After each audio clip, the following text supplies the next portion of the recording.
Bonjour ou bien bonsoir à tous, tout dépend de à quelle heure est-ce que vous nous écoutez. Bienvenue à l'épisode 4 du podcast Élévation, le podcast qui vous élève, qui vous transcende. Aujourd'hui, c'est un épisode particulier parce que je reçois mon binôme, je reçois un de mes binômes, Bobo, en invité, mais qui n'est pas tout seul.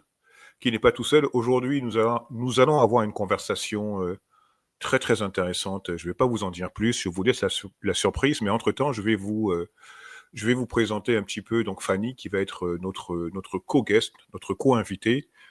Alors, il faut savoir que Fanny n'est pas simplement une enseignante, ni seulement une chercheuse, ni tout à fait une conteuse. Elle a un peu tout cela à la fois et bien plus encore. Alors, c'est une personne qui a passé sa vie à explorer ce que signifie vraiment comprendre l'humain. Donc, par l'humain, j'entends l'enfant, l'adulte, l'âme blessée, l'âme en devenir. Ce que beaucoup ignorent, c'est que derrière son parcours professionnel, il y a un chemin intérieur profond, souvent exigeant, parfois douloureux, mais toujours orienté vers la lumière. Fanny ne parle jamais de concepts qu'elle n'a pas d'abord traversés dans sa propre vie. C'est ce qui fait la force de sa présence. Tout ce qu'elle partage, elle l'a vécu, expérimenté, éprouvé. Elle a accompagné des centaines d'enfants, des familles, des enseignants, toujours avec cette conviction. Chacun porte en lui un potentiel immense, souvent enfui sous les blessures, la peur ou le conditionnement. Et son travail, qu'il soit éducatif, thérapeutique ou spirituel, vise toujours la même chose. Rallumer ce qui est éteint, révéler ce qui sommeille, réaccorder l'être avec sa propre vérité. Elle sait ce que c'est que de devoir reconstruire un sens alors que tout semble s'effondrer. Un petit peu comme maintenant. Et c'est précisément ce qui lui donne cette capacité unique, parler au cœur et pas seulement à l'intellect. Ce soir, elle est avec nous, pas pour convaincre, ni pour enseigner quelque chose en plus, elle est là pour témoigner. Alors, permettez-moi donc de vous introduire en même temps Bobo et Fanny. Comment allez-vous, mes chers? Salut. Honneur à toi, Bonsoir, Fanny. bonsoir, merci. Bonsoir à tous les deux. Je suis ravie d'être là. Je vais très bien. Merci beaucoup. Écoute, ravi de t'avoir, Fanny. J'ai eu le privilège, avant que Bobo prenne la parole, Bobo m'a partagé un texte de toi. En fait, je pense que c'est une canalisation, apparemment c'est une canalisation, et que j'ai trouvé magnifique. Je ne sais pas si on aura l'opportunité peut-être de l'écouter dans le podcast ou bien une prochaine fois. En tout cas, c'est vraiment quelque chose que j'aimerais partager parce que je l'ai trouvé extrêmement juste, profond, humain, et surtout en fait qui tombe vraiment pile poil pour l'époque et le moment que nous traversons en ce moment. Voilà, donc on aura sûrement l'opportunité de le réécouter, peut-être en fin d'émission, en fin de podcast. Et Bobo, mon cher binôme, comment vas-tu? Ouais, ça roule, Olivier. C'est un plaisir de te retrouver dans un contexte un peu différent. Je sais qu'on est beaucoup tous les deux sur l'information avec les discussions privées, mais ce soir, c'est vraiment particulier. C'est un sujet qui me tenait à cœur. C'est un sujet que tu as, je pense, sans le vouloir, lancé à l'univers, parce que tu me demandais de voir si je pouvais partager autre chose que ce qu'on partage d'habitude. Et c'est vrai que la synchronicité a fait que Fanny te contacte en même temps que tu me proposes ce sujet et on est arrivé à cette conclusion, c'est qu'on doit vraiment essayer d'apporter quelque chose d'autre au-delà de l'information. Et je pense que le thème de ce soir va parler beaucoup à beaucoup de gens. C'est vrai on arrive à un moment où tout le monde est un peu épuisé par l'information. On en discutait juste avant en backstage. Euh, mais c'est vrai que je suis extrêmement ravi qu'on puisse aborder une autre facette, peut-être le futur de notre travail tous les deux. Exactement. Oui, mais c'est toujours un peu ce qu'on s'est dit, hein. C'est-à-dire que nous, notre souhait le plus profond, évidemment, c'est de partager d'autres, d'autres informations que des informations en fait d'actualité. C'est de participer à la construction de cette nouvelle humanité. Mais en fait, quelque part, on a déjà commencé à le faire. On a commencé un peu à poser les premiers jalons, que ce soit avec les nombreux thèmes un peu spirituels que nous partageons. Enfin, moi, je sais que j'en partage pas mal sur mon canal. Aussi, d'un point de vue économique, il y a des choses sur lesquelles nous sommes en train de travailler, qu'on ne va pas encore dévoiler aussi, qui participent à la construction de ce nouveau monde. Donc, bon, alors aujourd'hui, effectivement, c'est l'opportunité rêvée de pouvoir encore plus accentuer cette envie en recevant Fanny. Ouais. Alors, Fanny ou Bobo, est-ce que vous voulez commencer par un thème en particulier, enfin, est-ce qu'il y a quelque chose qui vous tient à cœur par lequel vous voulez commencer? Bah, peut-être, Fanny, exposer le constat qu'on avait démarré la discussion juste avant. Oui, en effet, on était en train de discuter de ça juste avant de commencer l'émission. En fait, on vit dans une époque qui est saturée par l'information actuellement. Alors, il y a eu un temps, je pense, qui était absolument nécessaire d'information. Là, maintenant, je sens, moi, qu'il est capital d'aller au-delà, hein, de transcender tout ça, parce qu'on voit bien qu'on est donc, saturé d'informations, d'images, de peurs, de fausses informations, de désinformation. Et ce qu'on appelle guerre ou crise, en réalité, ce ne sont souvent que les reflets visibles d'un combat invisible. Même Yes. Q disait que cette guerre était spirituelle. En quoi elle est spirituelle? Et en quoi maintenant, maintenant qu'on sait, je pense, l'essentiel au niveau des informations, en quoi on peut contribuer à construire ce nouveau monde? Parce que je crois que c'est là qu'il faut se projeter maintenant. Ce monde s'effondre, celui qu'on connaît s'effondre. Il va falloir le laisser s'effondrer. Mais qu'est-ce qu'on fait justement pour préparer le suivant? Est-ce qu'on est prêt? Qu'est-ce qu'on a à faire? C'est un premier acte de libération pour moi, hein, parce que derrière les conflits géopolitiques, c'est vraiment une guerre spirituelle qui se joue, hein. Olivier, tu le mentionnes souvent dans tes posts, hein, je te suis depuis un petit bout de temps. On essaye de transmettre ça aussi avec Hugo sur le canal Mykonova, sur notre chaîne aussi YouTube. Une espèce comment dire, de guerre spirituelle entre la conscience et l'oubli, entre la foi et la peur.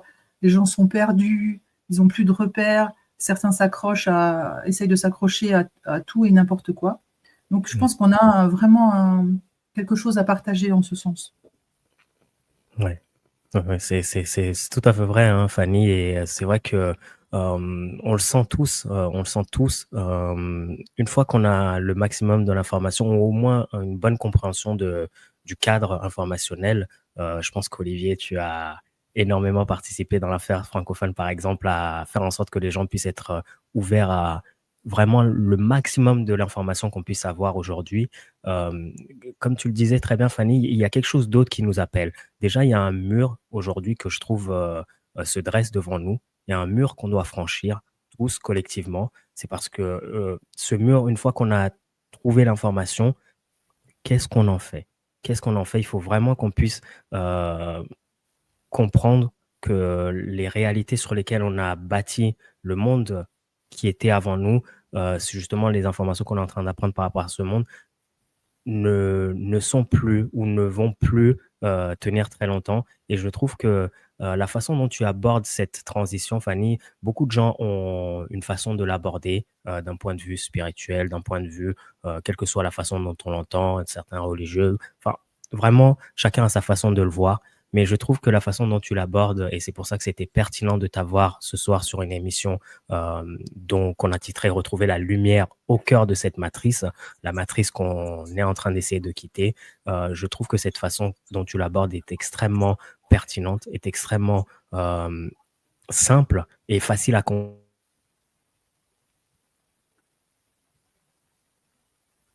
Ah, on a une petite coupure. Ah, je pensais que c'était moi qui buguais. Donc, en fait, c'est Non, Bobo qu'on a perdu, mais on c'est va continuer. C'était très intéressant ce que Bobo disait. Est-ce que tu veux bon. rebondir dessus, Fanny? Oui, tout à fait. Je vais rebondir là-dessus parce que effectivement, il y a vraiment une dimension spirituelle qui est vraiment importante maintenant. Et notre premier acte de libération, c'est de réussir à se détacher du sensationnel, à se désintoxiquer de tout ce bruit pour revenir à une présence intérieure. Alors moi, j'ai eu la chance, j'ai des intuitions, j'aime pas dire des dons, tout le monde a ça, mais j'y suis très connectée depuis toute petite. Et j'ai cette sensation-là vraiment qu'on est appelé à autre chose. Donc, vraiment à construire ce monde-là, ce monde nouveau. Et puis, comment on y parvient, c'est pas évident. Donc, en termes de spiritualité, je pense que les gens sont aussi perdus parce que il y a beaucoup de pièges dans cette matrice, y compris celui de la spiritualité, en dehors des religions, hein, je parle de la spiritualité en général. Il y a énormément de pièges dans C'est bien de s'arrêter sur ça, là, c'est très très bien de s'arrêter à un moment sur la fausse spiritualité, sur les faux. Il y a beaucoup de désinformation aussi au niveau de la spiritualité. Il y a beaucoup de gens qui entraînent les autres dans des. Alors, il y a une grande demande. On voit qu'il y a de plus en plus de gens, effectivement, qui ont cette demande de connaissances au niveau spirituel. Mais il y a également des personnes, pas forcément mal intentionnées, hein, mais on va dire plutôt. Tu vois, par exemple, quand on parle de canalisation, quand on parle de, il y a des gens qui des fois se font, moi j'en connais, moi, des personnes qui se trompent sur elles-mêmes en fait, qui pensent avoir des dons, mais en fait qui n'en ont pas, et comment dire ça, qui affirment avec force des choses des fois qui sont totalement fausses. Et, c'est vraiment important ce que tu es en train de dire là, parce qu'effectivement, on en avait parlé dans une de nos émissions avec Hugo, c'était les escape games, les 2 derniers qui traitaient uniquement de la spiritualité. Moi, j'ai eu la chance, quand j'ai fini par accepter je vais dire mes talents, comme beaucoup ont, hein, mais quand j'ai fini par les accepter, je me suis dit, attention aux pièges, j'ai besoin d'apprendre comment fonctionne le monde éthérique. Parce qu'il y a des règles dans l'éther, et tu viens de les signaler, et elles sont très importantes. Donc j'ai eu la chance de pouvoir étudier de la métaphysique et de tomber sur des gens qui m'enseignent la spiritualité au sens large. Donc tu as raison, il y a des gens qui sont tout à fait de bonne foi et qui pensent canaliser, qui canalisent d'ailleurs, hein, mais qui ne canalisent pas les bonnes personnes. Juste dans je ne sais pas si je peux aller aussi loin, j'espère que le public est prêt, mais en fait, on est entre 2 mondes, c'est-à-dire qu'il y a des entités sombres et puis des entités beaucoup plus lumineuses, mais en termes de vibration, on est plus proche des entités sombres. Et pour pouvoir canaliser les bonnes choses, il faut avoir un taux vibratoire extrêmement élevé que personne n'arrive à maintenir en permanence. Ce sont que des instants. Sinon, on canalise des entités qui nous font dire n'importe quoi. tout à fait. En toute bonne foi. En toute bonne foi, je pense que la plupart des gens qui le font sont vraiment de bonne foi. Je ne pense pas que beaucoup essayent d'égarer leurs contemporains. Ils sont persuadés d'avoir compris quelque chose. Et là, c'est le piège de l'ego. Tout à fait. Ça, c'est le deuxième point sur lequel je voulais venir, justement, le piège de l'ego, parce que à un moment donné, quand des gens viennent vers toi, tu sais comment ça se passe. C'est un peu comme le succès pour les musiciens, tu vois, ou bien pour les acteurs. Il y a un moment donné, c'est humain. On va pas non plus trop leur jeter la pierre. C'est humain. Ben, l'ego, il prend la place, et puis on commence un petit peu à s'égarer. Mais voilà, c'était une petite parenthèse. Hein, je te laisse continuer. Oui, tout à fait, tu as raison. Et on passe tous par là, par cette période d'ego, parce que l'idée, c'est pas de tuer l'ego. J'entends beaucoup de gens dire il faut tuer l'ego. Non, l'ego, s'il est là, la création est parfaite.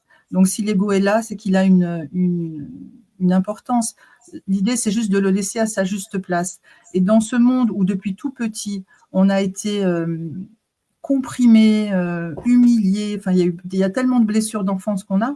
Dès qu'on est un petit peu mis en lumière, on a tendance à vouloir laisser exploser tout ça.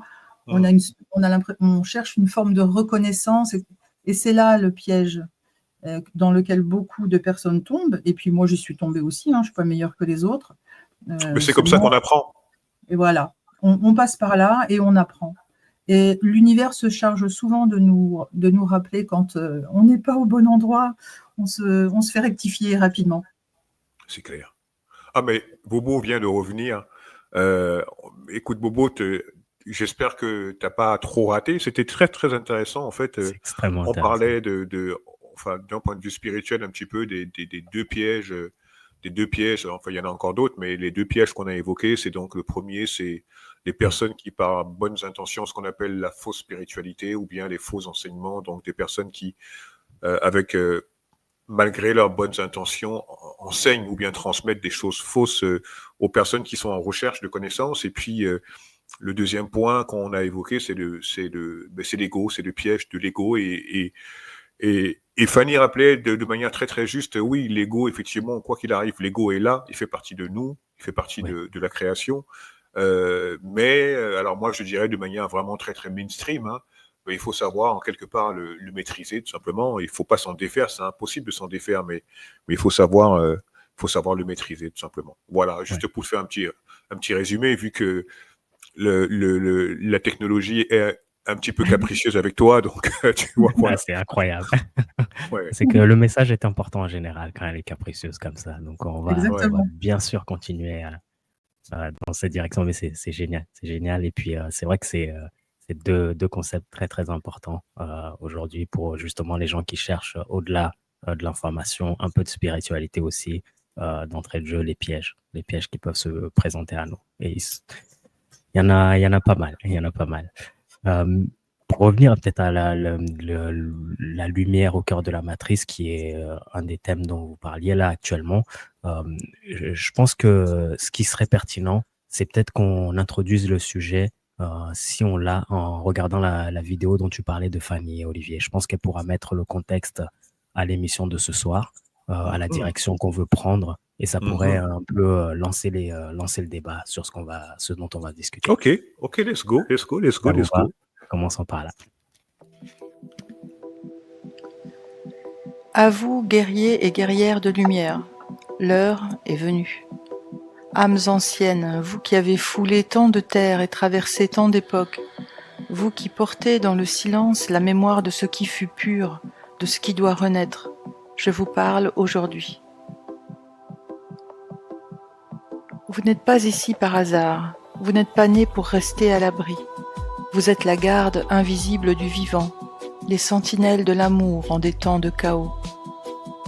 Ne vous attendez pas à des ordres gravés dans la pierre, car le chemin ne vous sera pas dévoilé, il ne l'a jamais été.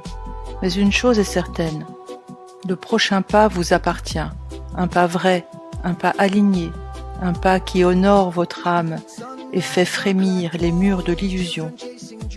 Regardez autour de vous, le monde chancelle, les masques tombent, les vérités éclatent et le sol sous nos pieds commence à vibrer.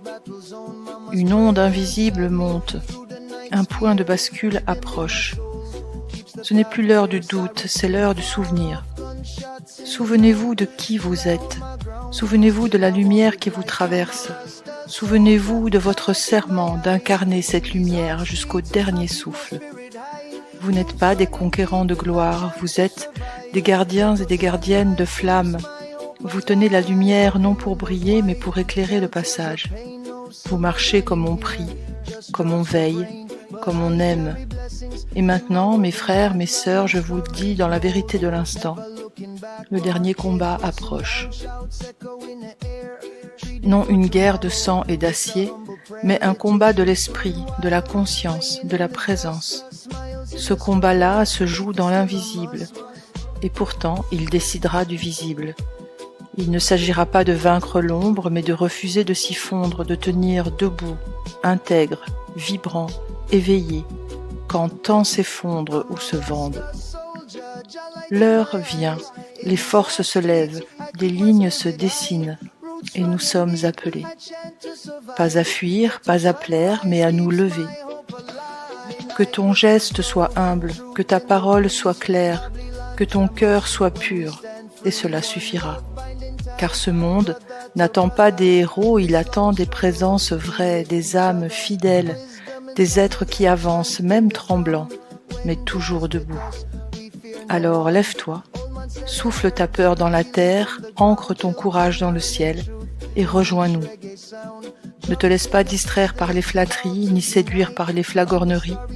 Ceux qui louent aujourd'hui peuvent trahir demain. Garde les pieds ancrés et le cœur pur. Trouve la force de rester humble, même si l'on t'applaudit.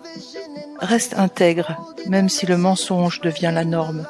Ne cherche ni gloire, ni médaille, ni récompense, car ta seule victoire, c'est celle du vivant à travers toi.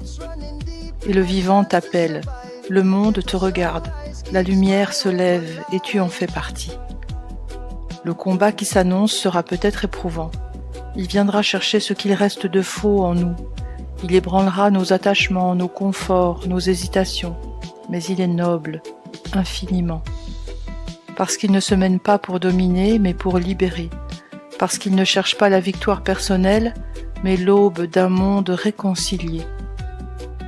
Et lorsque ce combat aura été mené, non dans la haine mais dans la vérité, non dans la peur mais dans la clarté du cœur, le monde ne sera plus le même, car il aura été touché par la lumière vivante de celles et ceux qui ont osé se souvenir, se lever et marcher ensemble. Yes. Yes, yes, yes. Des frissons. Yes. Oui. Elle Moi, est je me rappelle, incroyable. écoutez, vous allez rigoler, mais en fait, j'étais en train de faire des courses. Je me suis dit, tiens, c'est le moment pour me couper un petit peu du brouhaha extérieur, là. Donc, c'est donc là que je l'ai écouté, mais c'était comme si j'étais téléporté, en fait, autre part. J'écoutais le message et je voyais l'agitation des gens en mode 3D, tu sais. D'ailleurs, c'est très bizarre parce que les gens dans les magasins, on dirait qu'ils sont terrorisés. Ils sont un peu comme des sortes de robots, des pantins un peu désarticulés, tu vois. C'est très bizarre ce qui se passe. Je devais être au Franprix, au Monoprix, je sais plus. Et donc, j'ai écouté ça. J'ai écouté une fois, j'ai écouté 2 fois.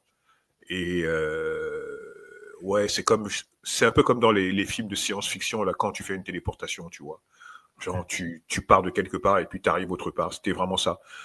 Et j'ai vraiment saisi toute la puissance et la profondeur, comme je disais, de ce texte. Et je me suis dit, quelle justesse. Voilà. Bon, je vais pas faire rougir Fanny parce qu'elle a dit non, mais c'est même pas moi. Donc voilà, c'est juste mes canalisations. Donc bon, voilà. Mais encore C'est bravo. incroyable. Ouais. C'est incroyable. Et puis, la fréquence, je crois qu'on la ressent. Moi, comme tu disais, Olivier, ça te téléporte. Moi, ça me donne des frissons. Il y a quelque chose qui se passe au niveau fréquence pour ceux qui résonnent, bien sûr, avec le message. Et tu l'as appelé l'appel, Fanny. Est-ce que tu peux nous en parler ou est-ce que tu peux nous en dire un peu plus? Oui, alors merci, mais je vais vous expliquer tout de suite. Alors avant, je voudrais quand même saluer mon binôme, Yes. Hugo, qui magnifie toujours mes textes par la mise en image, le son, c'est lui qui s'occupe de tout ça. Et Yes. Bravo, Hugo. ça fait une belle alchimie. J'en ai écrit beaucoup d'autres qui sont sur le canal de Mykonova News. Donc, en fait, ces textes, je les reçois. Je les reçois. J'aime pas trop le mot canaliser parce que c'est galvaudé. Tout le monde canalise aujourd'hui. Bon. Donc, je les reçois. Je pense à quelque chose et les mots viennent tout seuls. Je les écris. C'est pas, je dis pas que je n'entends pas des voix. Ça vient comme ça, mais il n'y a aucune rature, rien. Je ne change rien. J'écris d'un seul jet. Et c'est parfait tout de suite. Et moi-même, je suis souvent très surprise ensuite quand je relis ce qui a été écrit, parce que c'est ça, c'est une forme tu parlais de télétransportation, c'est quelque chose comme ça. Et je ressens cette vibration-là, voilà, qui arrive. Bon, j'écris ces textes, donc voilà, on les met en image. J'en ai écrit beaucoup sur l'ego, sur le discernement, justement, discernement qui est si difficile à avoir en ce moment. Oui. Très, très complet. Mais il est très difficile à avoir parce que moi, j'ai l'impression, c'est un peu comme ça que je le ressens depuis quelque temps, que l'ombre a vraiment envoyé toutes ses forces là.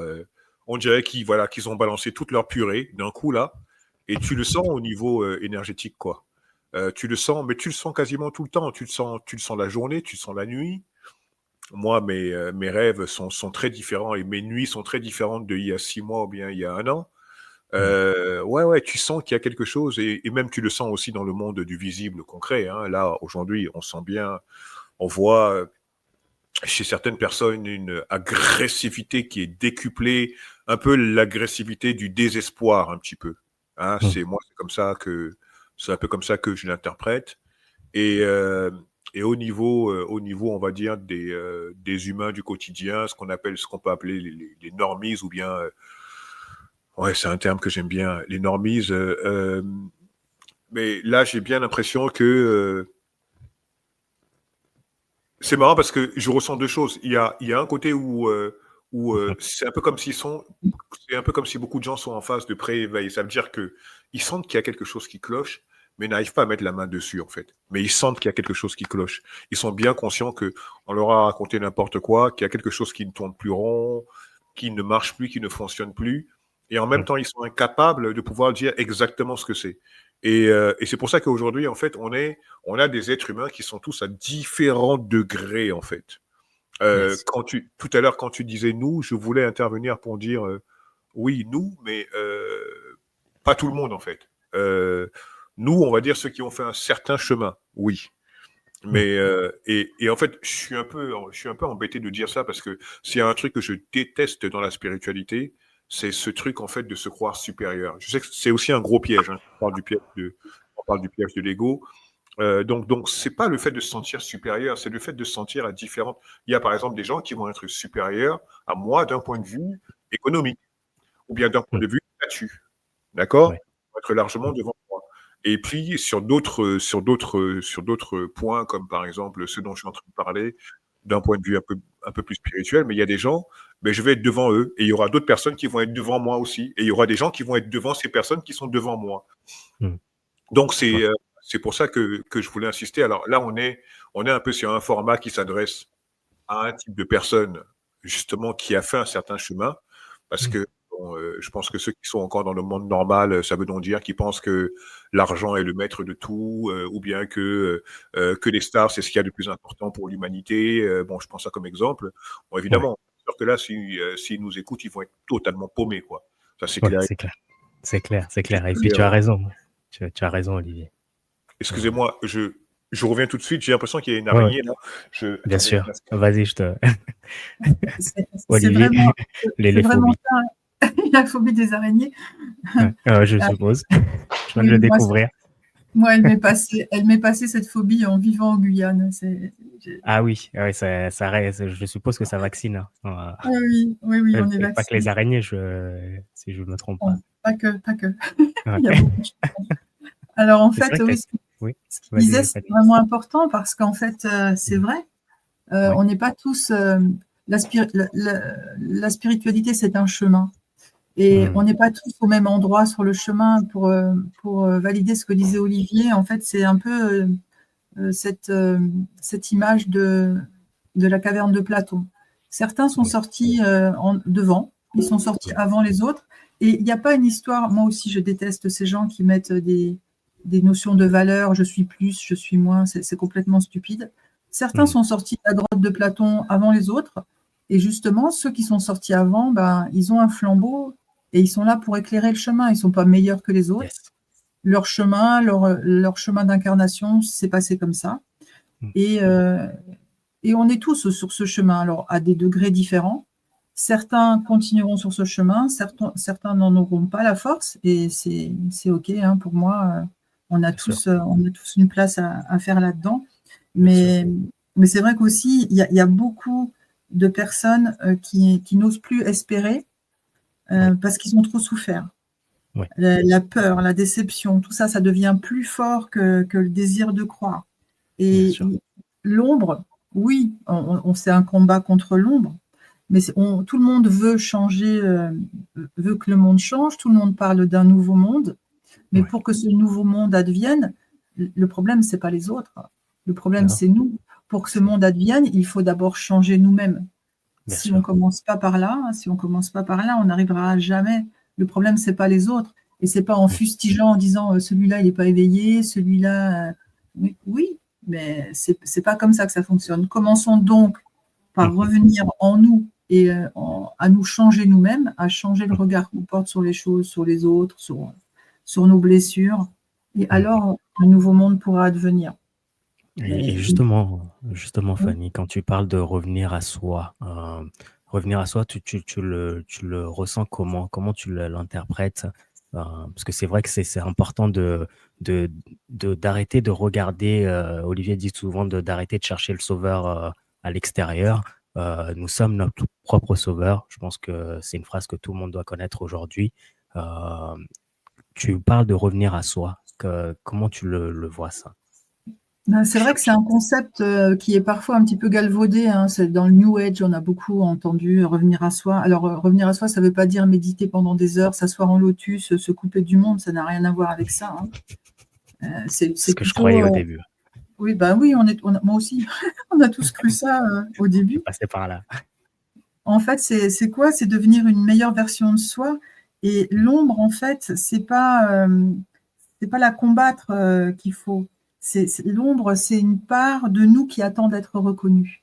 Mm. Et tant qu'on ne s'est pas confronté à nos propres ombres, à nos propres souffrances, pour les dépasser, pour les regarder en face, parce que mettre sous le tapis, ça n'a jamais aidé personne, hein. Bon, au bout d'un moment, moi j'ai fait ça pendant longtemps, hein, je foutais tout sous le tapis, puis un jour, le tapis n'a plus été assez grand, hein. Tout m'a sauté un peu à la figure. Donc, c'est ça, cette idée de revenir à soi. C'est aussi d'arrêter de s'agiter. Je vois beaucoup de gens autour de moi qui s'agitent, qui ils sont tellement dans l'angoisse de ce monde qui s'effondre qu'ils se mettent dans une suractivité.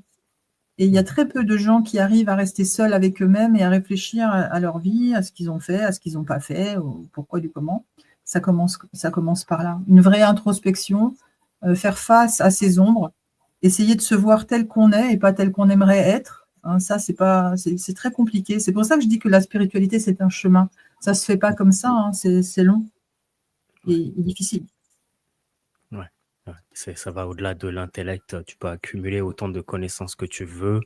À la fin de la journée, ça ne te servira que si tu sais qui tu es réellement, que tu t'es découvert. Et c'est vrai que ces éléments de passer du temps avec soi-même, de vraiment être en silence, s'observer, vraiment voir des choses simples, hein, finalement. C'est pas des concepts qui ont un cadre bien spécifique, mais ce sont plutôt des choses simples et intemporelles qui permettent de déjà euh, cheminer vers cette première partie qui est de savoir comment on va pouvoir intégrer cette partie de nous qui était, mais qui ne nous sert plus aujourd'hui. Parce qu'on a accumulé autant d'informations qu'on le pouvait. On a vraiment tout ce qu'il nous faut en termes d'informations, mais justement pour grandir et aller au-delà, comment on va pouvoir vraiment être une meilleure version de nous-mêmes, utiliser tout ce qu'on a acquis comme information pour pouvoir avancer d'une façon positive. Je pense que c'est des concepts qui sont vraiment très, très importants. Le retour à soi, le fait de vraiment euh, pouvoir intégrer en fait ces informations, mais en les prenant de l'intérieur vers l'extérieur et non en l'inverse, en prenant pas l'extérieur vers soi, mais de chez nous à l'extérieur, à ce qu'on peut offrir de mieux au monde. Et je pense que c'est important de commencer par là. Et tu parlais justement, oui, Ouais, excuse-moi, je ne voulais pas te couper, bah, je t'en vas-y. prie, je t'en prie, je t'en prie, je t'en prie. Oui, c'est vraiment, c'est très important ça, parce que souvent on me dit, mais oui, mais moi, qu'est-ce que je peux faire? C'est ça. C'est comme si on devait faire des grandes choses. Ce sont des toutes petites choses, c'est pas très compliqué, hein. Euh, c'est se mettre dans l'amour. Quand je parle, c'est pas, ça n'a rien à voir avec le New Age, hein, c'est l'amour inconditionnel, c'est la gratitude, c'est déjà regarder autour de soi, être ravi enfin je sais pas, s'émerveiller d'un coucher de soleil, du chant des oiseaux, c'est des toutes petites choses. Et puis ensuite, dans le quotidien, c'est faire le plus de bien qu'on peut autour de soi. C'est pas grand-chose, recueillir un chaton dans la rue, aider une petite mamie à monter ses courses, je sais pas, il y a plein de petits actes quotidiens que cette société, desquels cette société nous a coupés, juste de la bienveillance envers autrui. Écouter un ami ou une amie qui va pas bien, appeler pour avoir de ses nouvelles, et pas toujours moi, être un peu plus tourné à la fois vers soi, mais aussi qu'est-ce que je peux faire de bien autour de moi. Voilà, c'est Pour des toutes grandir. petites choses. C'est pas forcément, comme je le disais dans le texte, on n'a pas besoin de héros, on a besoin de gens vrais. Mm. Mm. Non, Et justement, mais c'est vachement intéressant ce que tu dis. Je vais rebondir un petit peu sur ça, justement. Ce que tu viens de décrire, ce que tu as commencé par décrire, Bobo, et sur quoi est-ce que tu as rebondi, Fanny, c'est exactement l'essence même de la guerre qui se déroule aujourd'hui, de cette guerre spirituelle qui se déroule aujourd'hui. Nous savons, alors là, évidemment, pour ceux qui, il y en a qui vont prendre pour si quelqu'un n'a pas fait un certain chemin, il va être choqué peut-être par ce que je dis, mais les entités en fait qui contrôlent ce monde et qui sont, on va le dire, un petit peu à la fin de leur règne, qui ne sont pas réellement humaines, même qui ne sont pas du tout humaines, se nourrissent en fait d'émotions négatives et se nourrissent en fait voilà, donc tout ce qui est peur, tout ce qui est cupidité, tout ce qui est jalousie, tout ce qui est colère, tout ce qui est ça en fait, tout ce qui est négatif. Et en faisant ce que Fanny vient de décrire, mais là on rentre dans autre chose, on rentre dans des émotions complètement différentes, des émotions justement qui sont très élevées en fait, qui ont l'air comme ça minuscules dans un monde matériel, dans un monde purement matérialiste. Ça a l'air de se dire, mais tiens, c'est merveilleux d'un coucher de soleil, mais c'est quoi ça? Mais en fait, ça veut dire justement être connecté quelque part directement ou bien indirectement avec la source. Et on va dire que si un certain pourcentage de l'humanité effectivement est dans ces conditions-là, mais ça change complètement la donne et ça aide réellement à basculer en fait dans cette nouvelle humanité. Donc, moi, je trouve ça très très important effectivement. Ça peut paraître complètement, je me répète encore une fois de plus, hein, pour certains, ça peut paraître complètement dingue, mais en fait, c'est l'essence même de ce qui se trame en ce moment. C'est vraiment l'essence même. Et puis surtout aussi, ça permet quelque part de se reconnecter à soi. Ça permet de se souvenir de qui on est, même pas le retour à soi, de se souvenir exactement de qui est-ce qu'on est, parce que nous avons été coupés de qui est-ce que nous sommes. L'éducation que nous subissons depuis l'enfance nous coupe de qui est-ce que nous sommes réellement. Et donc en faisant ça, mais ça change la donne, tout simplement. Et ça permet concrètement parlant de passer dans cette nouvelle humanité. Oui, tout à fait. Il y a une étape aussi qui est vraiment capitale dans ce chemin. On le voit hein, dans ce qu'on est en train de vivre, on est tous dans l'incertitude. Pendant longtemps, on a cru qu'on pouvait se projeter dans des choses, on a cru qu'on pouvait contrôler des choses, et en réalité, on ne contrôle pas on ne contrôle rien, si ce n'est soi-même. C'est ça le plus important. Et l'incertitude, elle effraie beaucoup de personnes. Ce qui est important avec l'incertitude, c'est que oui, en ce moment, on n'en sait rien. On ne sait pas ce qui va se passer, comment ça va se passer, on ne sait pas où on va. Ça peut être très anxiogène et pourtant, l'incertitude, ce n'est pas une menace. L'incertitude, c'est une initiation plutôt, parce qu'elle nous apprend à faire confiance à la vie, à ressentir plutôt qu'à contrôler. Parce que quand on est tout le temps dans le contrôle, il y a quelque chose qui nous échappe. On ne peut pas tout contrôler, d'ailleurs, on le voit bien. Chaque fois, tu vois, tu veux contrôler un truc, tu as tout préparé, tu fais tomber ta tasse, il y a tout qui saute. C'est marrant, ça m'est arrivé il n'y a même pas une demi-heure, là, quand on préparait l'émission. Enfin bon, petite parenthèse. Ouais. Ben voilà, tu vois. Et donc, ça c'est vraiment important d'apprendre à faire confiance à la vie et lâcher prise. Et c'est une des choses les plus difficiles que j'ai eu à faire, apprendre à lâcher prise quand il nous arrive des gros ennuis, quand parfois les êtres les plus proches de nous sont touchés par certaines difficultés. Il y a un moment donné, on ne peut rien faire. Et il faut lâcher prise et faire confiance à la vie, faire confiance à l'univers. Et c'est vraiment très difficile à faire. Et pourtant, quand on réussit à le faire, je ne sais pas si vous avez un petit peu expérimenté ces choses-là en termes de création. Hein, quand on lâche… Difficilement. C'est dur. Hein, non, mais j'ai l'impression que tu es rentré dans ma vie là et que tu es en train de refaire une sorte de résumé, tu vois. Donc, ouais. Ok, vas-y. Non, vas-y.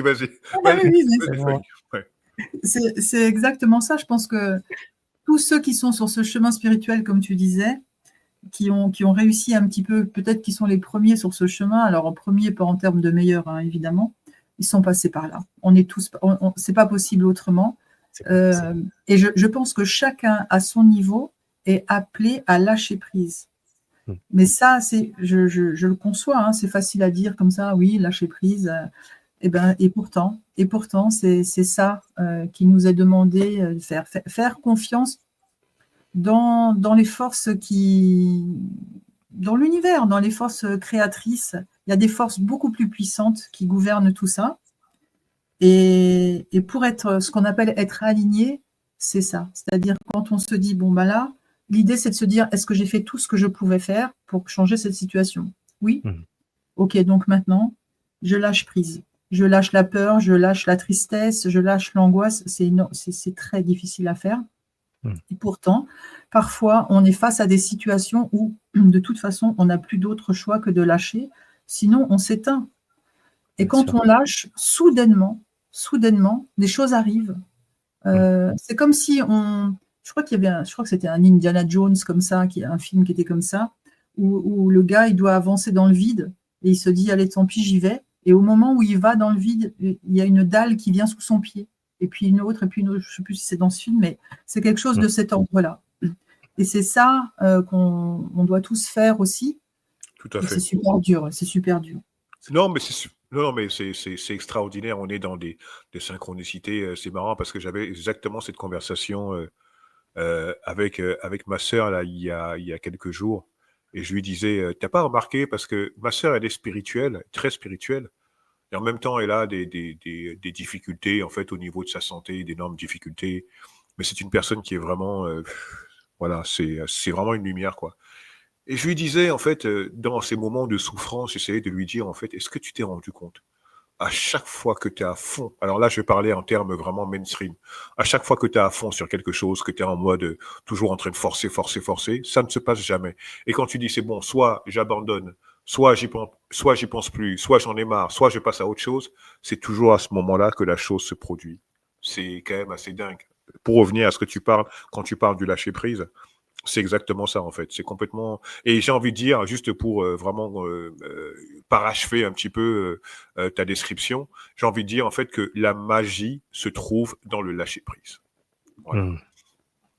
C'est absolument ça. Et c'est vrai, parce que la magie, on nous a dit depuis tout petit que la magie n'existait pas, ce qui est absolument faux. Hein. La magie existe et elle est tout autour de nous.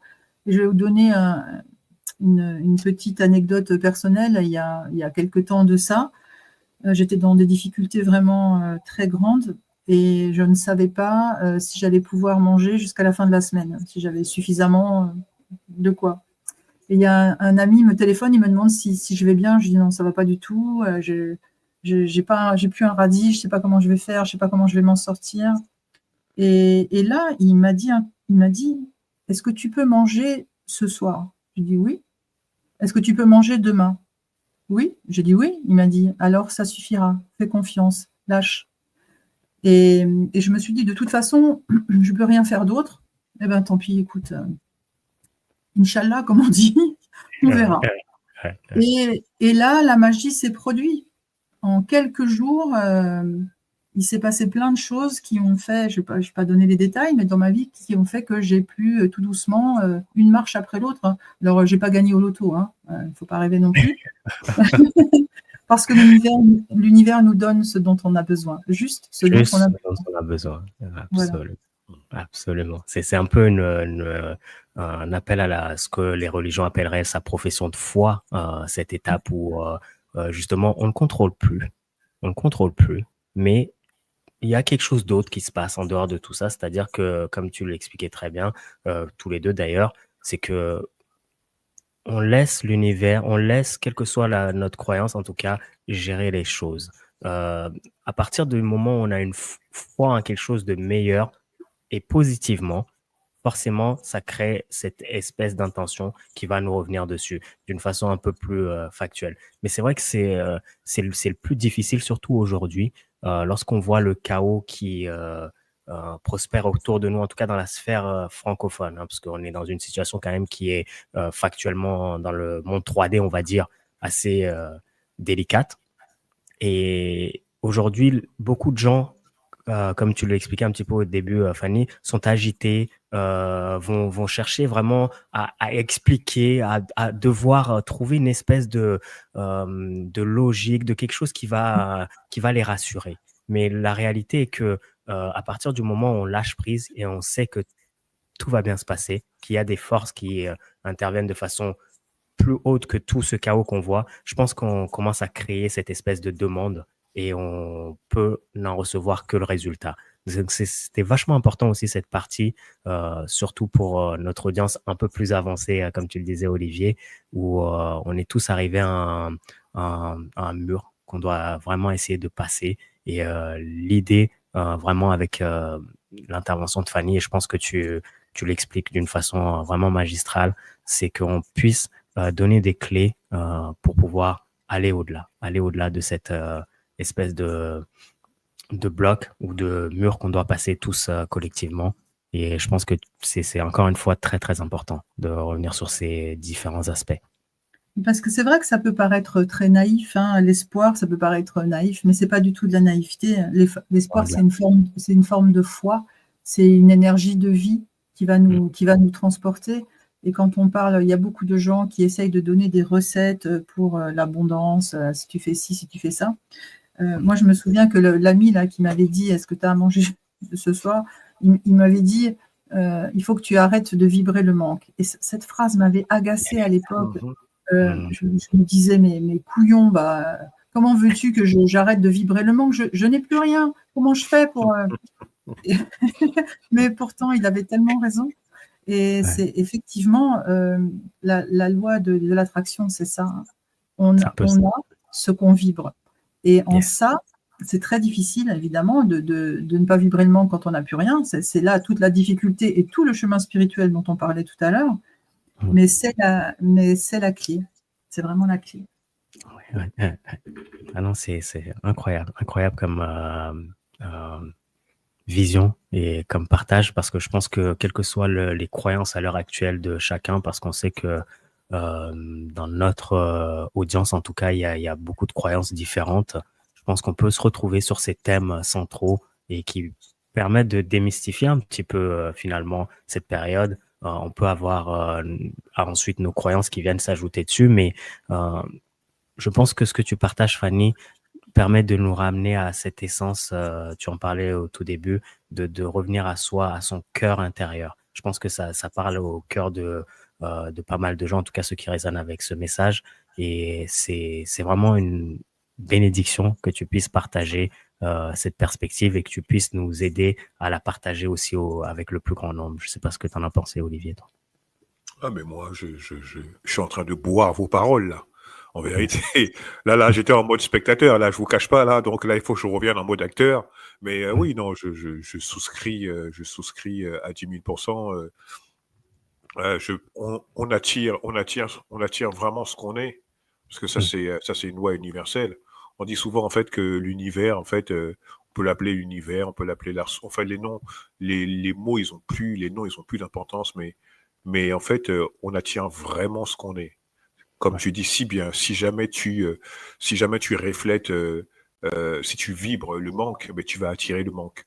Si tu vibres la joie, tu vas attirer la joie. Si tu vibres la peur, tu vas attirer que des événements qui ont justement à voir avec la peur et puis avec les catastrophes, tu vois. Donc ça c'est, je pense que c'est des messages très très importants à passer, surtout dans ce monde qui a besoin de vibrations un peu plus élevées. Hein, voilà, c'est vraiment l'heure, elle est vraiment venue de sortir de cet esclavage énergétique qui veut forcer les gens à avoir peur, à être stressés, à être angoissés en fait. Il faut briser ces chaînes-là, quoi. Et effectivement, en ayant la volonté, la force, le courage, je ne sais pas quel mot convient exactement, mais de pouvoir donc se défaire de toutes ces vibrations basses, mais il y a de très très belles choses qui nous attendent de l'autre côté. Voilà, c'est vraiment ce que j'ai envie de transmettre comme message à ceux qui nous écoutent. Je pense qu'il y en a pas mal qui le savent déjà, alors ce sera peut-être un rappel, et puis peut-être d'autres qui vont le découvrir. Donc, de toute façon, hein, même ceux qui n'y croient pas, j'imagine que dans toutes les audiences, il y a des gens qui sont très sceptiques vis-à-vis de ça. C'est leur choix, il n'y a pas de souci, mais ils seront forcés d'arriver sur ce chemin, soit de le quitter, soit forcés d'y entrer. Il n'y a pas d'autre solution, parce que de ce que tu viens de dire, il naît la règle la plus essentielle de la spiritualité, c'est la responsabilité spirituelle. c'est-à-dire d'essayer de comprendre. Il ne s'agit pas de se culpabiliser et de dire ce qui nous arrive, c'est bien fait pour nous. Ce n'est pas du tout ce sens-là. Mais c'est de dire que ce qui nous arrive, on l'a vibré de manière consciente ou inconsciente. Donc, quand on a conscience de ça, on arrête d'accuser les autres de nos maux, de nos difficultés. Le problème, ça ne devient plus les autres, ça devient ce qu'on fait de ce que les autres nous apportent. Et si on ne peut pas contrôler les autres, parce que personne ne peut contrôler qui que ce soit dans ses réactions, on ne peut pas changer les autres. Ça aussi, c'est quelque chose dont il faut vraiment se défaire. On ne peut que se changer soi-même. Par exemple, je connais beaucoup de femmes dans mon entourage qui ont affaire avec ce qu'on appelle des pervers narcissiques, on va dire ce terme-là parce que tout le monde l'entend. Oui, évidemment qu'elles ne sont pas responsables des brutalités qu'elles subissent, mais ça veut dire qu'à un moment donné, on doit se poser la question, dans ce cas précis, qu'est-ce qui a vibré chez moi pour que j'attire ce genre de personnes ? Qu'est-ce que je dois changer chez moi pour ne plus jamais attirer ce genre de personnes ? Et parce que la personne qui est perverse narcissique, on ne la changera pas. Et c'est pas parce qu'on va la mettre je dis pas qu'il faut pas se défendre, hein, mais c'est pas parce qu'on va la mettre au tribunal qu'on va la condamner que d'un seul coup elle va se dire oh mince, je suis une mauvaise personne, il faut que je change. Il y a des profils comme ça. Je vais pas rentrer profondément dans la spiritualité. Il y a beaucoup de choses derrière ces profils-là. Bon, surtout si jamais c'est des PNG, là tu vas pas les changer. Hein. C'est voilà. des PNG, hein. Bon, c'est toi qui l'as dit, je ne voulais pas rentrer là-dedans. Mais c'est une réflexion supérieure. Effectivement, il y a des gens, il y a plusieurs sortes d'humanité. Certains sont connectés, d'autres ne le sont pas. Voilà. Et de toute façon, on ne changera pas. On ne peut pas changer ces gens. On ne peut que se dire, je ne serai plus une victime. C'est terminé. Et qu'est-ce que je peux changer chez moi pour ne plus être victime ? Voilà, ça c'est très important. La responsabilité spirituelle, pour moi, c'est l'étape numéro 1, de comprendre ça. Une fois qu'on a compris ça, on engage le changement. On enclenche. Il y a des gens, des fois, qui me disent, je ne sais pas par où commencer. C'est par là qu'il faut commencer. Se dire, qu'est-ce qui a vibré chez moi ? Quelle souffrance de mon enfance ? On peut même aller au-delà, hein, transgénérationnel parfois. Qu'est-ce que je trimballe, même si on ne parle que de cette vie, qu'est-ce que je trimballe depuis mon enfance comme souffrance qui font que je finis par croire que c'est ce que je mérite, ce qui m'arrive. Il y a beaucoup de gens qui sont là-dedans et ça commence par là. La spiritualité, le chemin vers aller mieux, par se changer soi-même, comme tu disais, revenir à soi, ça commence non pas par combattre l'ombre, mais par la regarder en face. Et ça fait peur et ça fait mal parce qu'on est de nouveau confronté à des souffrances auxquelles on a dû faire face quand on était tout petit, quand on n'avait pas les armes pour se protéger de ça. Et c'est souvent très difficile de regarder ça à nouveau. Mais pourtant, c'est le chemin, on ne peut pas faire l'économie de ça. Ouais. On ne peut pas le bypasser. C'est vraiment le chemin obligatoire pour une guérison, pour quelque chose de plus équilibré dans notre être. Et c'est vrai que c'est des éléments qui sont vachement importants. Le fait, comme tu disais, d'avoir une réflexion également supérieure par rapport aux mots MAX qui nous arrivent, quel que soit. Hein, donc, il y a l'exemple des pervers narcissiques. Mais en règle générale, ce qui nous arrive au quotidien, Olivier, tu l'expliquais très bien aussi dans un de tes podcasts, dans un de tes coachings, où tu expliquais que le fait que s'il nous arrive toujours quelque chose, les déclencheurs émotionnels, si on peut prendre une minute, respirer, voir un petit peu qu'est-ce que c'est que ce déclencheur émotionnel, ne plus juste le subir, mais l'analyser. Je pense qu'on est sur une voie, et tu en parles, je pense, un peu mieux. On est sur une bonne voie en général. Il suffit de le faire une seule fois. Il suffit il suffit de réussir à le faire une seule fois. Une seule fois, ça, et c'est le chemin vers la guérison. Mais il faut le faire une fois pour commencer. Oui. Tu vois ? Oui. Et après, c'est vraiment, voilà. Après, la voie, elle est ouverte. Oui. Donc, oui, c'est important ça, parce qu'en fait, moi, j'accompagne aussi beaucoup de personnes dans ces difficultés-là. Et ça, c'est un petit message pour tous les thérapeutes. Il faut faire attention quand on est thérapeute de sortir du triangle de Cartman. C'est très, très important de ne pas se croire sauveur de quelqu'un. On ne peut jamais sauver que soi-même et on ne peut être qu'une lumière. Une lumière. Tout à fait d'accord. Tout à fait d'accord. Pour que quelqu'un nous suive. Et si la personne n'est pas prête à faire ce premier pas dont tu parlais, Olivier, on ne pourra rien faire pour cette personne. Ça, c'est clair. D'ailleurs, même, c'est marrant parce que, en fait, alors, moi, je fais du coaching. Hein. Je fais du coaching, mais ça se rapproche. Mais c'est vrai que, en fait, là, surtout, là, je vais lancer un nouveau programme de coaching, particulièrement envers les hommes. C'est un coaching spécial pour les hommes entre 18 et puis 40, où il y aura une charte à signer, en fait. Disons que, en résumé, globalement, moi, j'apporte des éléments, en fait, permettant de sortir de certaines situations, mais je ne suis pas votre sauveur, en fait. Tu vois, donc ça vraiment, ça résonne avec ce que tu viens de dire. Ça, c'est clair. Il y a des personnes qui, voilà, c'est pas le moment pour eux, enfin pour elles plutôt. C'est pas le moment de sortir on va dire, c'est pas le moment pour elles de briser leur chaîne, quoi. Donc là, il y a strictement rien à faire. Tu peux avoir la meilleure intention au monde, tu peux les prendre en coaching ou bien en thérapie 10 heures par jour. Il n'y a rien qui va se passer. Donc, ça dépend avant tout de la personne. Nous, on est juste là pour apporter, effectivement, pour être une lumière, pour être une sorte de livre avec quelques indications, de manuel. Mais si la personne n'a pas envie de lire le manuel et puis de comprendre ce qu'il y a dans le manuel, ben, tu pourras strictement rien faire. Ça, bien sûr. Il y a quelque chose aussi qui... Excuse-moi, Boris. Vas-y, je t'en prie, Fanny. Il y a quelque chose qui est très important aussi, c'est l'honnêteté. La deuxième étape après la responsabilité spirituelle, c'est d'être honnête envers soi-même. Et c'est dur, hein, parce qu'on se ment souvent à soi-même, parce qu'on n'a pas envie.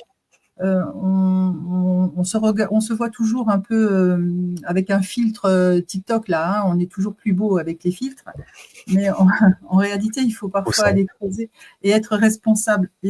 Et accepter d'être qui l'on est. Et ça me fait penser, je donne des cours de spiritualité, ça me fait penser à un copain à qui je donne des cours, et on parlait de la responsabilité spirituelle, et il me dit, ah oui, je suis tout à fait d'accord, ah oui, t'as raison, bon, ok. Et la fois d'après, on revient, le cours d'après, et il me dit, oh là là, ça va pas du tout, j'ai reçu des attaques énergétiques, quelqu'un m'en veut, j'ai de la magie noire sur moi, et voilà, hop, on a remis encore la responsabilité sur quelque chose, sur quelqu'un d'autre. Et tous ces gens qui ont peur, ça c'est un message important, je pense, à faire passer. Tous ces gens qui ont peur d'être attaqués par l'ombre, de recevoir de la magie noire. Si vous saviez le pouvoir que vous avez, juste en vous disant que c'est pas possible. Tellement d'accord. La magie noire, c'est que si vous ouvrez la porte, c'est pas possible autrement. Je me rappelle que j'avais posté une vidéo d'une ancienne, on va dire, prêtresse dans je ne sais plus quelle. Je l'ai vu. Tu te rappelles, sataniste qui disait que toutes les personnes, en fait, donc quand elle avait une mission, entre guillemets, elle ne pouvait pas toucher à toutes les personnes qui avaient la foi. Elle pouvait strictement rien faire contre ces personnes-là. Tu vois. Donc, c'est sûr que si tu es convaincu qu'on peut t'attaquer ou bien qu'on peut rentrer en toi, mais on va rentrer en toi, ça c'est clair. Par contre, si tu es convaincu que tu es protégé et que rien ne peut t'arriver, et que tu as la foi en quelque chose, ça peut être n'importe quoi. Il y en a, ça va être Jésus-Christ, il y en a, ça va être autre chose. Mais il y a strictement rien qui peut t'arriver, je suis totalement d'accord. Et pour revenir justement au fait d'être honnête envers soi-même, alors je ne sais pas si c'est moi qui délire, mais j'ai l'impression que en 2025, j'ai l'impression que c'est l'année où les gens se mentent le plus à eux-mêmes, qu'on a franchi un palier là. C'est-à-dire qu'à chaque fois, je vois des choses, moi, qui me fascinent, aussi bien dans mon entourage proche que dans ce que je constate dans la société.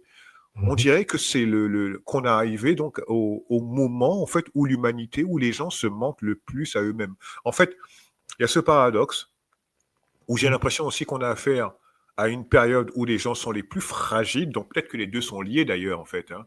Le fait Je vais prendre un exemple tout bête, un truc qui va parler à tout le monde. Il y avait une trend, il n'y a pas très longtemps, sur les réseaux, sur Instagram, qui s'appelait No Filter, donc pas de filtre. No make-up. Hein, donc ça veut donc dire, en fait, toutes les femmes, je prends des photos et j'ai pas de maquillage. Mhm. Mais les meufs sont maquillées. C'est ça qui est marrant. Elles sont toutes maquillées. Et elles te font le filtre. Alors, elles sont pas maquillées de manière extravagante. Et moi, absolument, j'ai rien contre le maquillage. Quand c'est tout Mhm. moche, c'est du grand n'importe quoi. Mais il y en a à qui ça va, il y en a à qui ça va pas. Bon, bref. Mais toujours est-il que elles mettaient toutes no make-up. Je prends une photo. Regarde, même moi, je suis pas une femme, mais je sais quand même reconnaître quand une personne elle est maquillée, quoi, tu vois. Et donc, en fait, elles étaient toutes maquillées et elles arrivaient à se convaincre qu'elles n'étaient pas maquillées et qu'elles montraient leur visage sans maquillage. Waouh, Tu vois, waouh, je prends ça, waouh. mais je peux te prendre plein d'autres exemples, tu Ouais. vois, comme ça. Donc, c'est assez fascinant la période, en fait, dans laquelle on vit en ce moment et qui Oui. correspond pour moi à ce basculement parce que, comme je disais au tout début, je pense que l'ombre, tu sais, quand une bête elle est en train d'agoniser et qu'elle sait, donc c'est là qu'elle est la plus dangereuse. On va Mhm. dire qu'un lion blessé, c'est là qu'il est vraiment le plus dangereux. Ou bien un lion qui a pris des coups de griffes. Et voilà, donc c'est là qu'il va être le plus dangereux, en fait, parce qu'il n'a pas envie de mourir. Donc là, il est prêt à tout. Et j'ai Mhm. l'impression que c'est exactement ce qui se passe maintenant. Il y en a qui ont envoyé la purée, là. Je pense qu'ils sont en train de faire des rituels, là, où ils envoient la purée aussi au niveau des informations, au niveau Ouais, même bien de sûr. leur marionnette à Hollywood ou bien au cinéma ou dans la musique, ils envoient la purée, quoi. Et donc, Mhm. je ne sais pas s'il y a un rapport de cause à effet, mais voilà, il y a quelque chose comme ça en tout cas. Sans doute, tout dépend du point de vue et de la perception des personnes qui reçoivent le message. Je pense qu'il y a clairement deux mondes à l'heure actuelle qui cohabitent.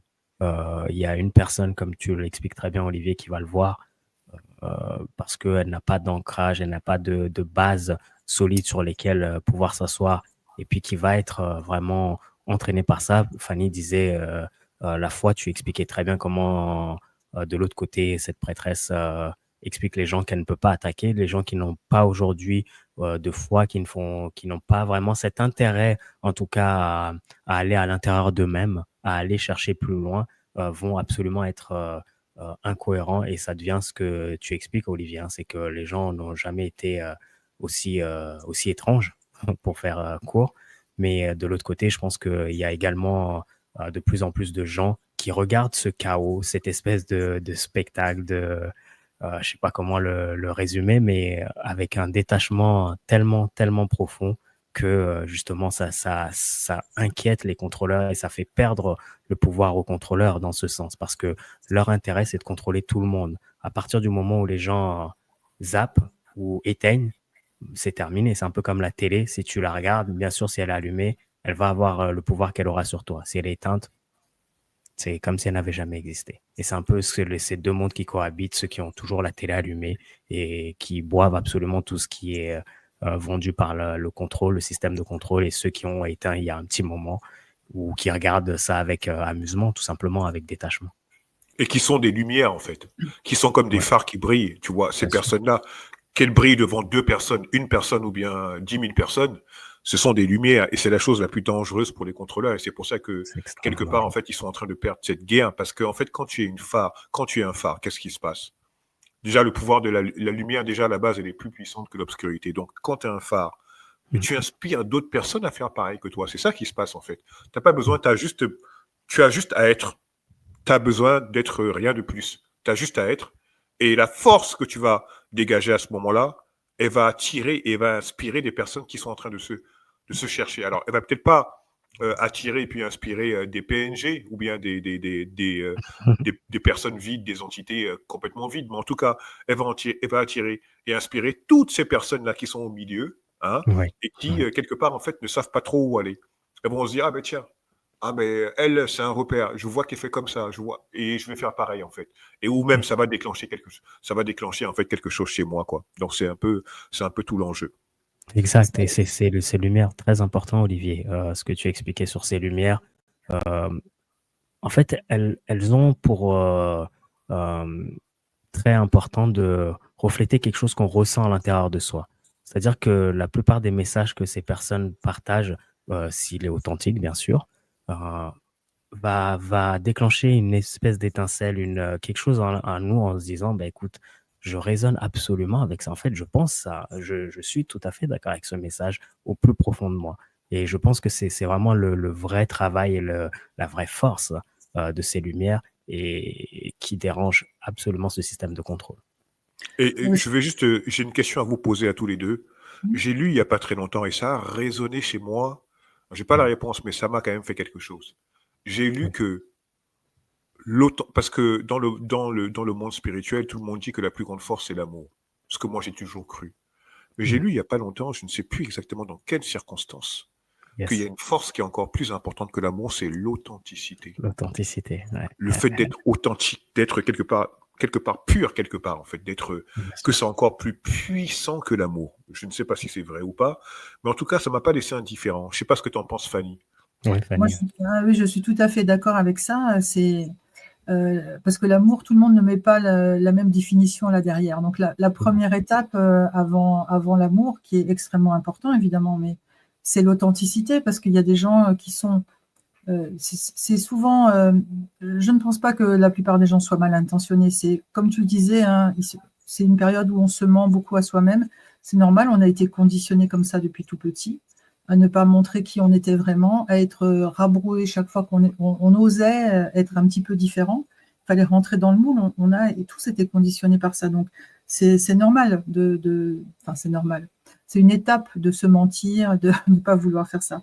Mais être authentique, c'est la première chose à faire. Et c'est comme ça qu'on retrouve sa souveraineté, qu'on arrête de mettre le pouvoir dans les mains des autres. On se dit, ben, je suis comme ça, oui, je suis authentique. Et je suis bien comme ça. Je n'ai pas besoin de me comparer à quelqu'un d'autre et à vouloir rentrer comme toutes ces jeunes femmes-là dont tu parlais avec... C'est un masque, en fait, le maquillage. Hein. Je me cache derrière quelque chose. Alors, je ne dis pas, on peut un petit peu sublimer ce qu'on est, hein, il n'y a pas de souci. Moi, je ne suis pas contre le maquillage. Mais quand on ressemble à une voiture volée, c'est moins sympa. Et ce sont des formes de protection, et, oui, de carapace qu'on se met. Bon, c'est pas... Bien sûr. La carapace, il va falloir la défaire. Mais c'est pas facile. Hein. C'est toujours C'est une étape. la même chose dont on parlait.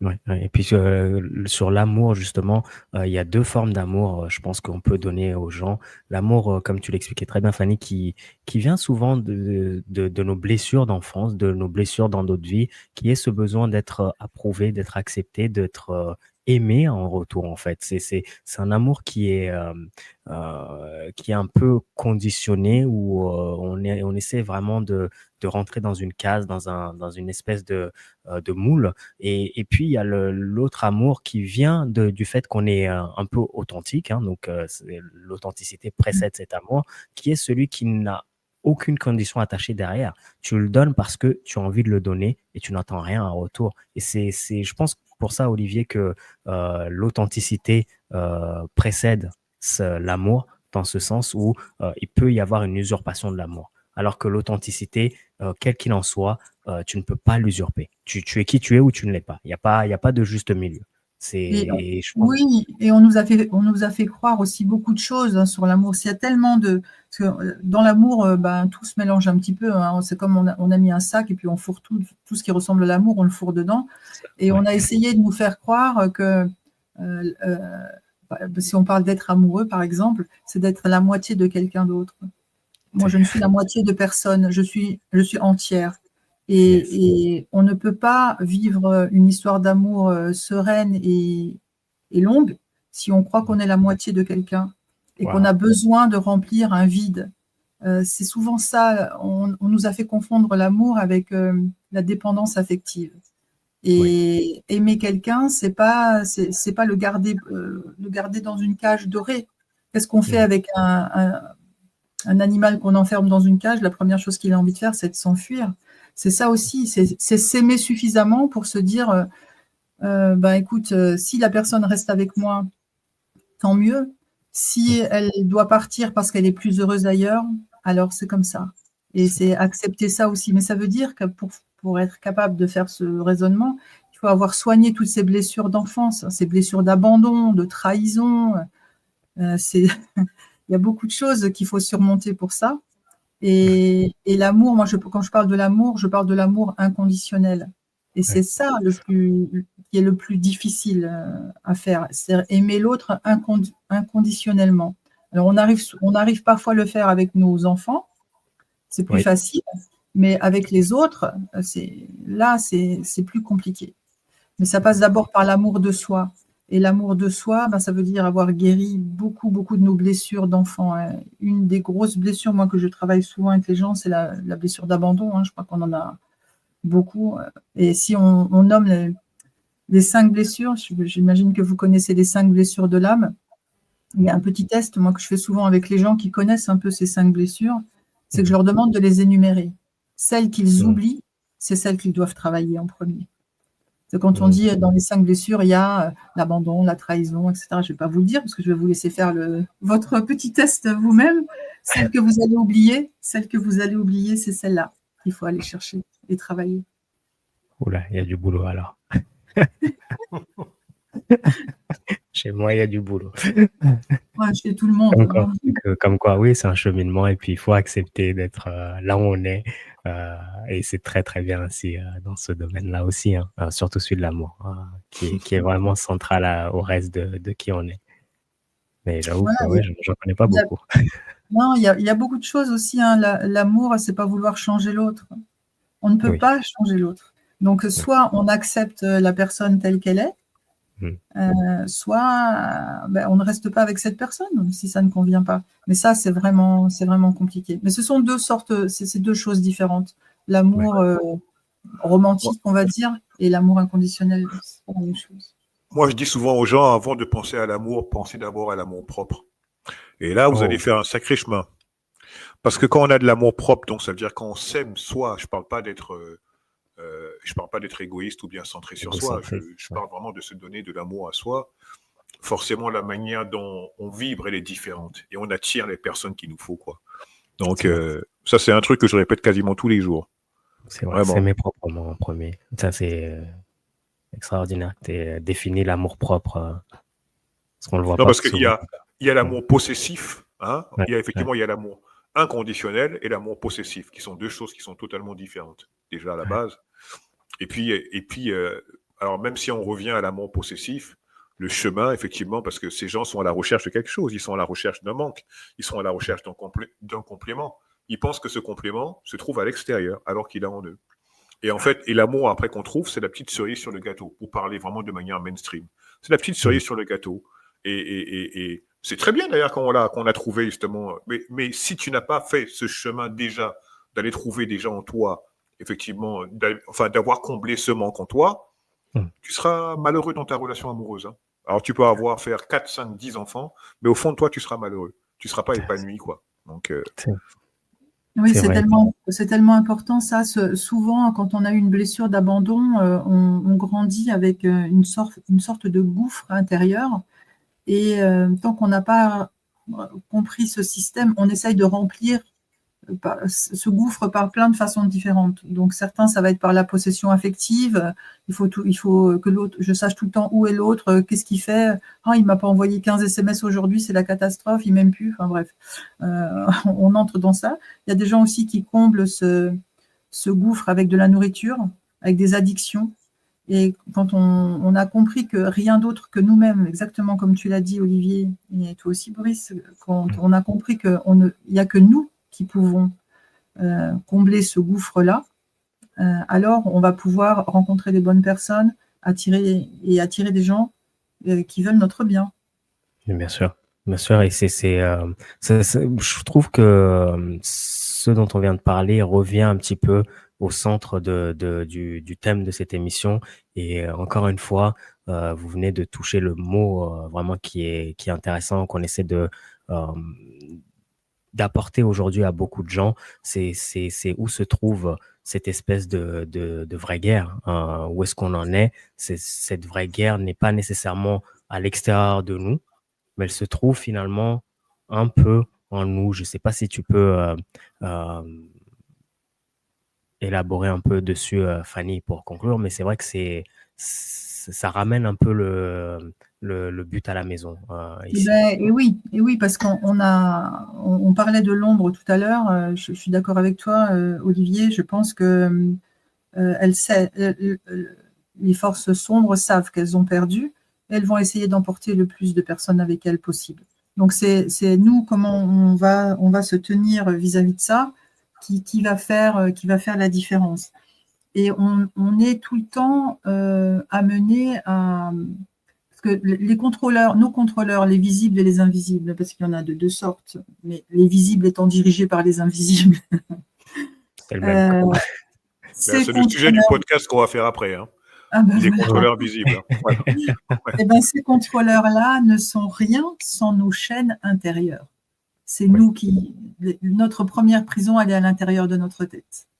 Et donc, c'est vraiment important parce que sur quoi ils jouent? On parlait de l'amour. En fait, c'est une des choses qu'ils nous envient, en fait, parce qu'ils ne l'ont pas, ça. Et donc, ils vont essayer de le détruire par tous les moyens. Et comment ils s'y prennent? Et ça marche à ravir, hein, hélas, il faut qu'on ait conscience de ça.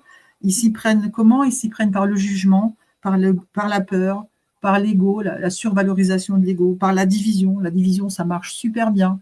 Même chez les alerteurs et les gens qui sont dans la spiritualité, hein, comme tu disais, Olivier, ceux qui se pensent plus forts que celui-là. Moi, je suis à tel niveau, toi, tu es à tel niveau, et hop, on remet des graduations. Ça, c'est un piège. Ça, c'est un piège, un des pièges de l'ombre dans lequel il faut soit qu'on n'entre pas, soit qu'on en sorte si on y est entré. Mais moi, j'ai vraiment envie de dire quelque chose, c'est que, en fait, là, on vient de faire un premier épisode, là, un premier numéro. Il va falloir en faire un deuxième parce que si vraiment on se laisse aller, on est parti pour un podcast de 10 heures minimum. Là. Non, mais sérieusement, il va falloir faire un deuxième, un troisième, un quatrième. En tout cas, là, c'est assez extraordinaire, en fait, ce qui vient de se passer. Merci vraiment. Alors, Fanny, merci 1 milliard de fois. Merci à toi, Bobo, aussi, parce que là, je pense de manière très humble qu'on a monté un petit peu quelques vibrations. Et on est là pour ça. Moi, quand je fais ce qu'on vient de faire là, par exemple, ben, je me dis que je remplis la tâche pour laquelle je suis venu ici-bas. Et je me sens comblé, en fait. Voilà, donc je voulais juste te dire ça. C'est clair, c'est clair. Et puis, encore une fois, je suis extrêmement content qu'on ait pu avoir Fanny, dont je suis fan, hein, il n'y a pas d'autre mot. Pour la simplicité et l'authenticité de ton message, encore une fois, pour ceux qui veulent suivre un peu le travail de Fanny, et tu l'as rappelé en début d'émission, mais ça ne coûte rien de le rappeler une énième fois, suivez Mykonova _news. Donc, on passe le bonjour également à Hugo, son acolyte avec lesquels il travaille. Et puis, c'est un groupe un peu plus important. Mais il y a aussi de bons messages qui sont passés là-bas dans beaucoup de thèmes différents. Et comme tu le disais, Olivier, ce serait peut-être intéressant de l'avoir sur un second run parce qu'il y a vraiment beaucoup de thèmes et beaucoup de directions dans lesquelles on peut articuler. Tu l'as très bien expliqué en introduction. Fanny était enseignante dans une première expérience, dans une première vie. Elle a beaucoup à apporter dans ce domaine-là. Les enfants, elle les connaît extrêmement bien. Il y a vraiment plein de facettes. Bon, je vais pas tout spoiler, je suppose, ou tu peux nous en dire plus, Fanny, mais je pense que ce serait intéressant de t'avoir à nouveau avec nous. Mais moi, j'en serais ravie. Hein. Je serais ravie, effectivement. J'œuvre le plus souvent avec des enfants. Bon, je vais pas en dire plus là, mais j'ai un parcours qui m'a été... Enfin, je pense que je suis arrivée pour ça, en fait. C'est ma mission de vie, moi, les enfants, je pense. Yes. Et donc, effectivement, il y a beaucoup de choses là-dessus. Moi, donc, je serais ravie de refaire une émission avec vous. Et sur celle-ci, je vais vous faire une petite conclusion, si vous permettez. Bien sûr, mais avec grand plaisir. Je voulais dire ça, je voulais dire que la guerre spirituelle, elle n'a pas lieu à la télévision ni dans les rues. Elle se joue dans le cœur de chacun, entre la peur qui va nous fermer et l'amour qui va nous ouvrir. Et l'issue ne dépend pas d'un événement extérieur. Hein, les gens qui attendent, comme le Messie, le BS ou je ne sais quoi, là. L'issue, elle ne viendra pas de là. Elle viendra de la somme de nos transformations intérieures. Ça viendra par là. Amen. Je pense que c'est une très belle conclusion. Je pense qu'elle est parfaite comme conclusion. Oui, et puis on se retrouve très très bientôt. Merci à tous, Olivier. Avec je sais grand pas si tu veux le plaisir. mot de la fin. Merci de nous avoir en tout cas eu comme invité. C'était un super plaisir de te retrouver sur ce genre d'émission. Mais en tout cas, moi, c'était un plaisir, vraiment un vrai plaisir. J'ai pris, comment vous dire ça? D'abord, mais moi, j'ai senti mes vibrations monter encore plus. J'ai pris un plaisir monstre. Et je suis vraiment, c'est avec hâte que j'attends le deuxième round. Et puis voilà, jusqu'à là, en tout cas, prenez soin de vous pour ceux qui nous écoutent. On mettra toutes les coordonnées, en fait, voilà, on mettra toutes les infos de Fanny et de Micronova. De Mykonova justement en description. Donc là, vous voyez un petit peu déjà défiler sur l'écran, mais on mettra en description aussi avec les liens, tout ça, donc vous pourrez directement avoir accès à Fanny. Voilà. Mais écoutez, merci infiniment à tous ceux qui nous suivent. J'espère que vous avez passé un bon moment et prenez soin de vous et à très bientôt.